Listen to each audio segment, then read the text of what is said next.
La parole est à Monsieur Pierre Mauroy.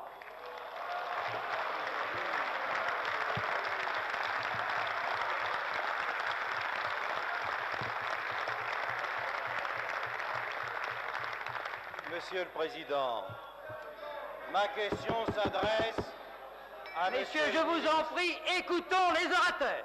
Si vous voulez que les vôtres soient écoutés, écoutez les leurs.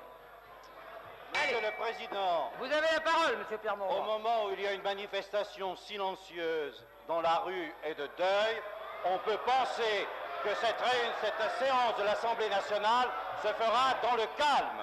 Voilà.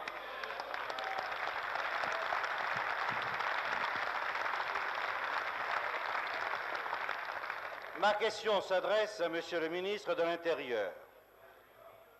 Alors même où nous parlons, Monsieur le ministre, et Mesdames et Messieurs les députés, des étudiants défilent dans les rues de Paris en signe de deuil, car dans la nuit du 4 au 5 décembre, un des leurs est mort.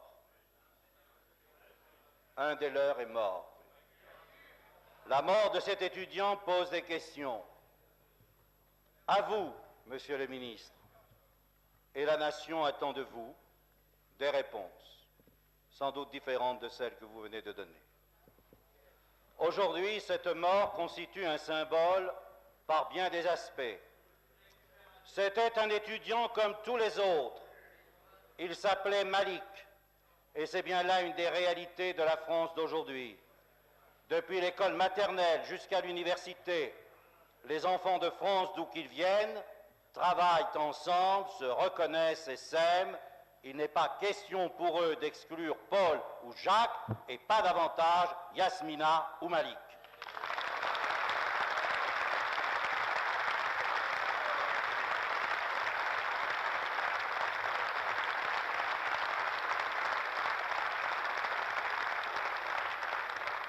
Ils ont défilé dans la rue au nom de valeurs qui s'appellent générosité, fraternité et égalité, pour refuser une loi d'élitisme social.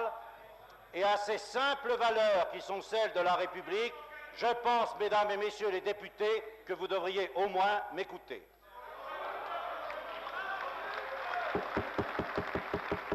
Le cortège joyeux des premières manifestations laisse place aujourd'hui à un défilé de deuil qui vous dit, Monsieur le ministre de l'Intérieur, plus jamais cela. De ce qui s'est passé, les médias ont rendu compte avec une conscience professionnelle que je tiens à saluer.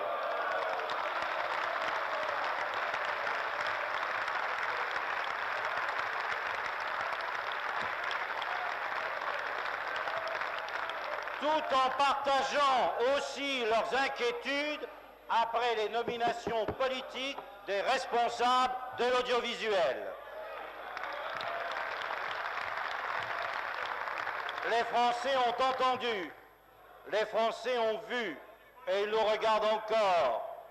Et j'espère qu'ils continueront à entendre et à voir.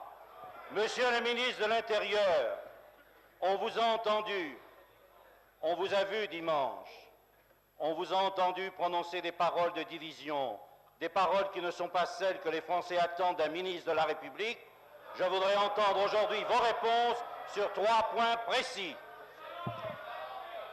Premier point, alors qu'un syndicaliste de la police a rappelé la déontologie de sa profession dans le cadre du maintien de l'ordre, on ne frappe pas un homme à terre, on ne lance pas des grenades à tir tendu. Quelle est votre position à vous, Monsieur le ministre?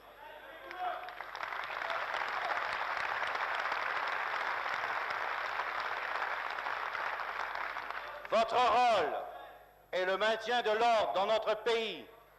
Or, vendredi soir, on a vu la police frapper. Un homme est mort. Samedi soir, on a vu des policiers manifestement sans ordre laisser faire les casseurs pendant plusieurs heures. Pourquoi, Monsieur le ministre de l'Intérieur?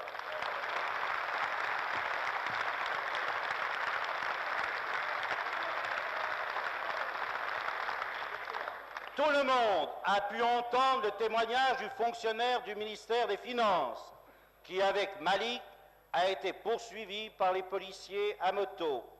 Il a dit, et je l'ai vu à la télévision, le visage marqué, et oui, et heureusement que tout le monde l'a vu, le visage marqué, comment la police a poursuivi l'étudiant sous le porche de sa maison. Monsieur le ministre, qu'avez-vous à dire, qu'avez-vous à répondre? Et plus généralement, plutôt que ce rapport de police que vous avez présenté tout à l'heure, à cette jeunesse de France qui défile, à ceux qui ne défilent pas, mais sont en accord et en sympathie avec ceux qui défilent et qui vous lancent plus jamais cela, qu'avez-vous à leur dire, monsieur le ministre?